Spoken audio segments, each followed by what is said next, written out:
Coach, you guys had regionals last weekend. Talk a little bit about what happened.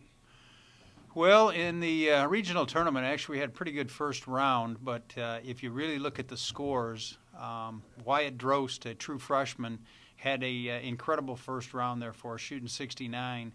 And shooting that 69 usually helps you stay in the hunt for a tournament, at least one guy getting hot like that and getting it under par. Unfortunately, we didn't have anybody the second day do anything close to that. I think our low score for the second day was a 75, and then Wyatt shooting 81. That wasn't that much of a surprise to me. I mean, I wish it wouldn't have been an 81. It would have been nice to have it a few strokes less than that, but for a young guy in a tournament that level to come through 2 days in a row with that kind of scoring, a little bit too much to expect, particularly, like I say, out of a freshman. So, really the disappointing aspect of that whole tournament was the fact that, again, I've got some upperclassmen that haven't not performed to the level that I'm expecting them to perform at. And when you've got a senior that's not breaking 80, that's again, maybe just a bad coaching decision on my part. But anyway, we're trying to pick up the pieces and get ready for this weekend. After coming out of a disappointing weekend, what do you say to your players to keep their hopes up or keep the drive alive to come up for this next weekend? Well, in the case of Hansen and Skidmore, who played fairly consistent through the weekend, there wasn't much that I really needed to say. Most of my attention went to Wyatt and speaking to him about the fact that it's just what I said here a few moments ago about a young man trying to play a couple of good rounds together, and I know he's quite disappointed in himself, but I would be safe to bet that we won't see those kind of rounds out of Wyatt again.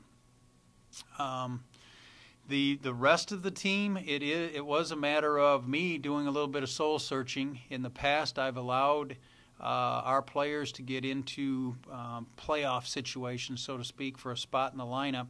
And coming home on that ride on Monday afternoon, I made a decision that I'm not putting my players in that position anymore, is that I am making the decisions. So I brought several of the players into my office, told them about the decisions that I was making for this weekend, and in fact, we're bringing in a couple of upperclassmen, some fourth-year juniors, with Addison Monvilles and then Dustin Vogl, who both of those guys have been in the lineup. Both of them are playing what I think is pretty good right now. We'll find out this weekend when we put them into the test of the conference championship. But those two guys are by far our longer hitters on the team. And we're about to go play a golf course that's probably going to play over 7,000 yards. I have no idea where they're going to put the tee boxes, but this thing can get stretched out to 7,400 yards. And I know we're not going to play that long, but I'm just trying to do what I can right now from a coaching standpoint and knowing what the talent level of the players I have that have been in the lineup before. So both of these guys have got experience in playing in tournaments. It's just a matter of whether or not we can make it click this weekend. But I'm hopeful, given that their talent level is going to match the course that we've got. All right, and you mentioned the youthfulness of your team. What have these young kids learned, and who has stepped up? Well, first of all, Wyatt Drost has stepped up, being a true freshman. This is the first true freshman that I've coached in many years, and even go back to the time before I somewhat retired out of this profession. And Wyatt learned an awful lot, I think, about himself and even a bit about the game this last weekend. And when you go 69-81, yeah, it's awful embarrassing, but there's a lot of lessons to be learned in there. And he and I had conversation about that. So, it's a matter of composure. It's a matter of patience.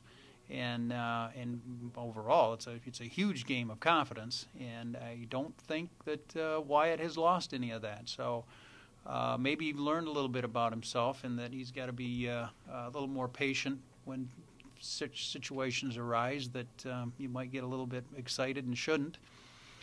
But as far as the other freshmen, Skidmore, Micah was a guy that last year I come close to pulling him off the shelf as a true freshman to play in the lineup. So he's not surprised me with his level of play. He's a very skillful player, and I think Micah is still settling into what his role might be in this program, as well as what I think is going to be a great 4-year career. Again, he's a redshirt freshman. But he's starting to learn his way that he can play with some of these guys that are in their 3rd and 4th year in some of the better programs that we're competing against. And then Adam Hansen, he's a 3rd-year sophomore, and Adam played in the lineup almost every tournament last year. It might have been one that I didn't play him in. So he's again, I think, feeling his way as to how comfortable he's becoming anyway with respect to all of these other programs and what level of player he is. So all in all, I like our freshmen. I like our youth right now. Talk a little bit about GLIACs this upcoming weekend. Any goals or expectations you want to see? Well, actually, I had the 5 guys this morning that are going on the trip. I let them know as of Tuesday who was going on the trip to get them prepared, get them mentally prepared, because sometimes I have, I shouldn't say sometimes, majority of the time I've got qualifiers going on all the way up through Friday afternoon, and sometimes a guy doesn't know until Friday night whether or not he's going on the next trip. So a little adjustment in my coaching strategy there and letting these guys know that they've got the whole week to get prepared.